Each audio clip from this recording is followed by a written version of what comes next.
Who gets your award for the biggest surprise of the season? I think Shaq Barrett. He's been outstanding so far this season. He has a 33% run or pass rush win rate, which is tied with Khalil Mack for best in the league. He got an interception last week. This guy's been unbelievable, unstoppable. He was opposite of Von Miller in Denver, and they were good out there. They moved him out to bring in Chubb, and he's been better than both of them so far this season. It's amazing. Khalil Mack, and deservedly so, gets all of this attention. This guy's got the same production to this point. All right, Ryan Clark. Who's the biggest, or what is the biggest mystery to this point? Todd Gurley. Every week we're asking Sean McVay what's wrong with Todd Gurley. Last week he only had 5 rushes. There are 22 players in this league now with more touches than Todd Gurley, and one's Frank Gore, he's my age, and the other is David Montgomery, who's a rookie in Chicago. You have to find ways to get Todd Gurley the ball, or you need to be honest with us and yourself as to why he's not getting it. It's very confusing. Domonique, who gets the award for the biggest win of the season so far? It's the Browns. There were a season on the brink. Excuse me. They were teetering, and we all were turning on them, turning against them. All the people who loved them in the preseason said they were done. And they went into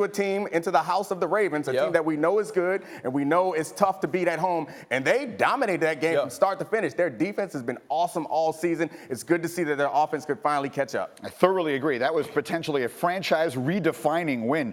Finally, Ryan Clark, who gets the award for best team to this point? And I want people to listen in my hometown, because last year I couldn't fly into MSY. I couldn't go get some good food down in the French Quarter. So I'm saying it right now. It's the New Orleans Saints. No team has played a tougher record. No team has played the Texans, the Seahawks, the Cowboys, and the Rams, knowing those teams have Super Bowl aspirations and won. And without their Hall of Fame franchise quarterback, Drew Brees, if you tell any team in this league you're going to lose your guy and have to go to Seattle, play the Cowboys at home in prime time, and you're going to win, not many teams will believe that. They are finding different ways to win football games, and that to me is the true sign of a great head coach, which they have in Sean Payton. I agree. And listen, let's give some credit where it is due. When we sort of started the show there this morning indirectly, when people think of the Saints, they think of Drew Brees, they think of Alvin Kamara.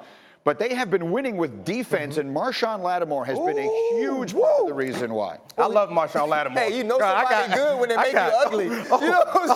I watched that whole game, and what he did with Amari Cooper was the reason why they won, in my opinion. That's the reason why they held that offense to so few points. And we talk about how Sean Payton's a great offensive mind, and what he's done has been impressive. But they didn't score that many points. They won because of that defense, and that defense was good because of Lattimore. And so you look at them and you say the defense is really good. Breeze will come back healthy. Do you agree? Are they the best team? They're a very good team, but the best team is the Chiefs and Patrick Mahomes. I love Patrick Mahomes. I understand that I don't think that the Chiefs could do what they did if you lose that starting quarterback, but their starting quarterback is so good that I have faith in that offense. As bad as that defense is, I have faith in that offense. No, listen, the Kansas City Chiefs are extremely good, and if we were only playing one side of the ball, they would absolutely be the team I would pick. If it was fantasy football, the Kansas City Chiefs would be the best team, but they are not complete. When you watch a game like Matthew Stafford against the Detroit Lions and the way that he excelled, the plays he was able to make, the fourth quarter, Lamar Jackson being able to just throw the ball up and toss it up outside, they can't make the plays. Right now, if I'm the general manager of the Kansas City Chiefs, I got my phone out and I'm texting Jalen Ramsey and I'm like, hey, big head,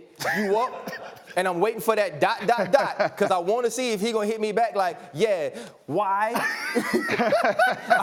Why? But the difference between the Chiefs' offense and every other offense is so big that I think that makes them better. I don't think that the thing to me is, though, when Drew Brees gets back, we've seen this offense. You're about to say the Patriots, aren't you? We've seen I just want to ask a question. Are we living in a world where the Patriots have as good a defense as practically anybody? They still have Tom Brady, and we're not even putting them in this conversation? Well, we're not. They're not in this conversation to me because Domonique brought up the Chiefs as the other best team. The Patriots are absolutely in this conversation. They are on a collision course to play in the AFC Championship against the Kansas City Chiefs. But right now, to me, I believe that the Saints are as good on defense and better on offense than the New England Patriots are because of the weapons outside. And so I see the New Orleans Saints, once Drew Brees is back, being a team that is as complete as any team we've seen in this league.